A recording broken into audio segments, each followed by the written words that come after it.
Oi pessoal, tudo bem com vocês, oitavo ano? Eu sou o professor Sérgio e hoje a gente vai conversar um pouquinho sobre lutas. Vamos lá? Mas antes da gente começar, gostaria de fazer umas perguntinhas aí para orientar o nosso bate-papo.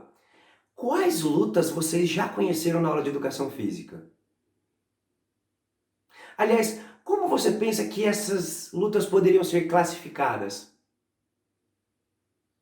O que vocês sabem também sobre as lutas ocidentais? Vamos conversar um pouquinho? Assim como as lutas orientais, a origem das lutas ocidentais é diversa e fonte de muitas pesquisas. Indícios apontam que os gregos, por exemplo, tinham uma forma de lutar muito característica, o pancrácio. Das mais antigas e sistematizadas lutas, o pancrácio surgiu na Grécia, provavelmente como forma de treinamento militar para a guerra. Desde os espartanos até as tropas de Alexandre. Inclusa nos Jogos Olímpicos da Antiguidade, em 648 a.C., o pancrácio se caracteriza pela utilização de luvas nos pulsos. No entanto, não são como as luvas que nós conhecemos atualmente.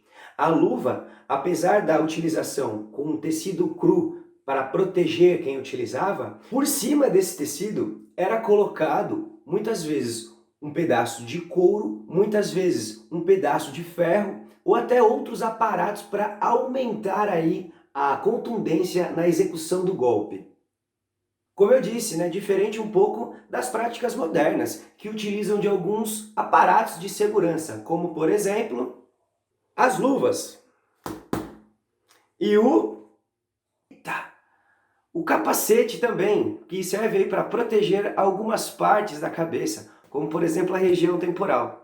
Tem também atualmente o protetor bucal, mas ficaria um pouco difícil de conversar com vocês com ele na boca. Atualmente, desde a década de 70, o pancrácio também se modernizou e com regras próprias passou a se tornar menos violento. Vamos conversar agora um pouquinho sobre o wrestling ou luta livre. O termo luta livre é frequentemente confundido com vale tudo. E essa relação equivocada acontece por ser uma modalidade que já se apresentou em diferentes estilos. Com o passar do tempo, passou a ser desenvolvida em dois estilos, o greco-romano e o estilo livre.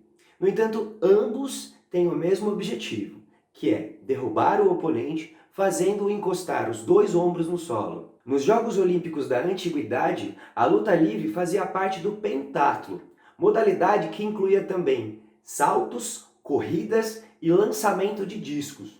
Na atualidade, o termo wrestling, criado nos Estados Unidos, passou a identificar oficialmente essa modalidade de luta.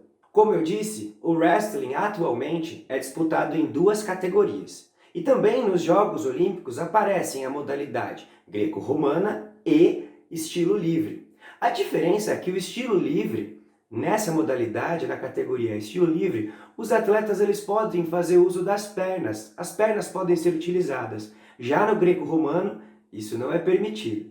Vamos então a algumas das principais regras do wrestling, do estilo greco-romano. É proibido usar as pernas tanto para atacar como para defender.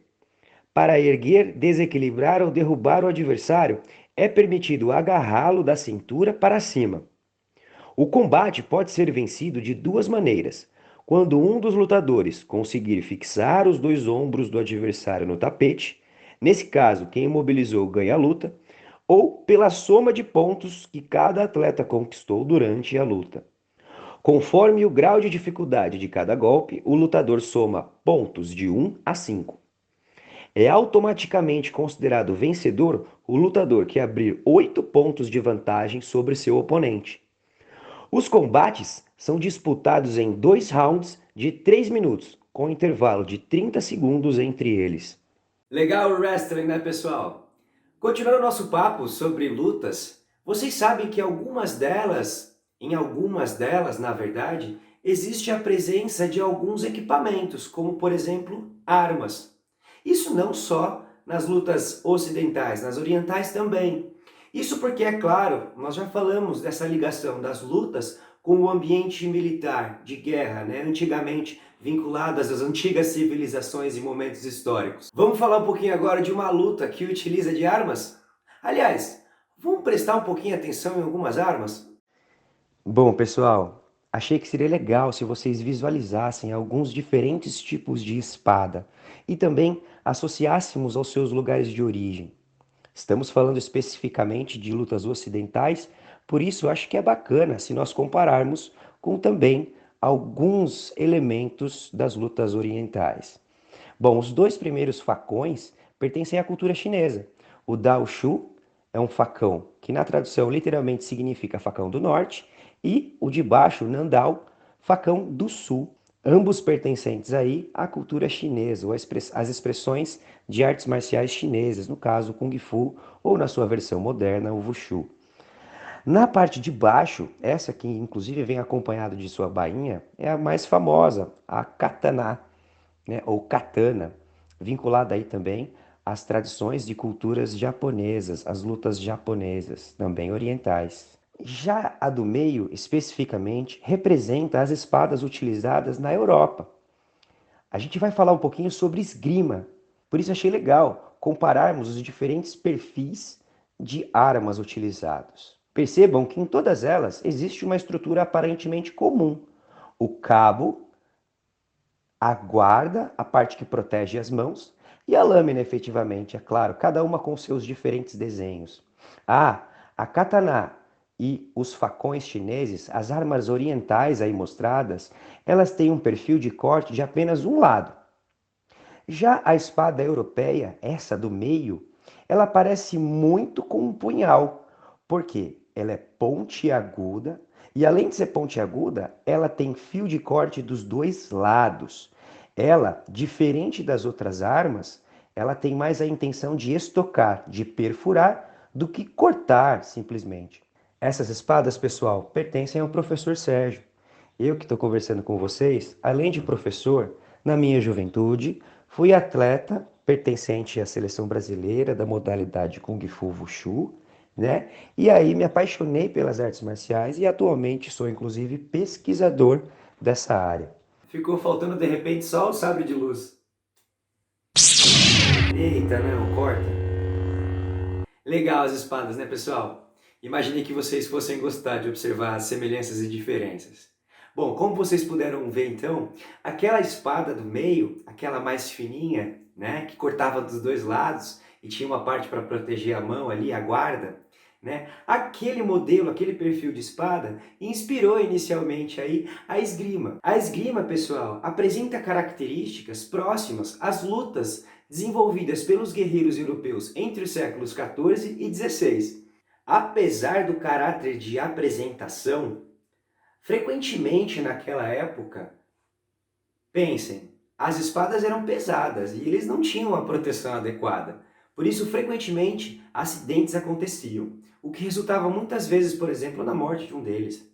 No final do século XVIII, a esgrima ganhou um repertório maior de regras e a utilização de alguns equipamentos de segurança. A máscara, por exemplo, passou a ser obrigatória. Ela foi introduzida em 1896 nos Jogos Olímpicos de Atenas, mas foi em 1913 que foram acrescidas regras que fizeram com que a esgrima se tornasse o esporte que a gente conhece hoje. Bom, pessoal, então atualmente a esgrima também se divide em três modalidades: o florete, a espada e o sabre. Posso mostrar diferenças e semelhanças para vocês? Bom, gente, vamos observar então algumas diferenciações entre as regras e também as características das armas aí da modalidade. O florete, por ser leve e flexível, é uma das armas mais utilizadas. Quando praticada como modalidade esportiva, só é permitido tocar apenas com a ponta da arma no tronco do adversário. Já na modalidade da espada, a arma mais pesada e rígida, o toque ocorre também com a ponta da espada, mas em todo o corpo do adversário. Já no sabre, percebam, pessoal, como as características da espada que eu mostrei para vocês anteriormente naquela foto se aproxima dessa utilizada atualmente no esporte moderno. O sabre, por ter a lâmina mais flexível, é a mais ágil. Por isso, exige muita rapidez e preparação física. O toque no adversário pode ser feito com a ponta e com a área de corte da arma.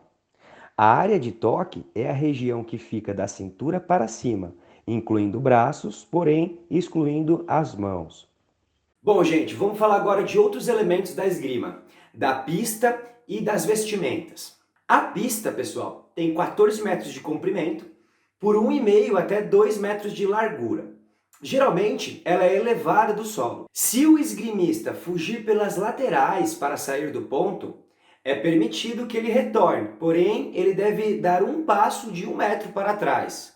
No entanto, se o esgrimista sair pelo fundo da pista, o ponto é do adversário. Já as vestimentas, pessoal, as vestimentas são brancas, inclui a máscara, um colete protetor e uma luva na mão que segura a arma.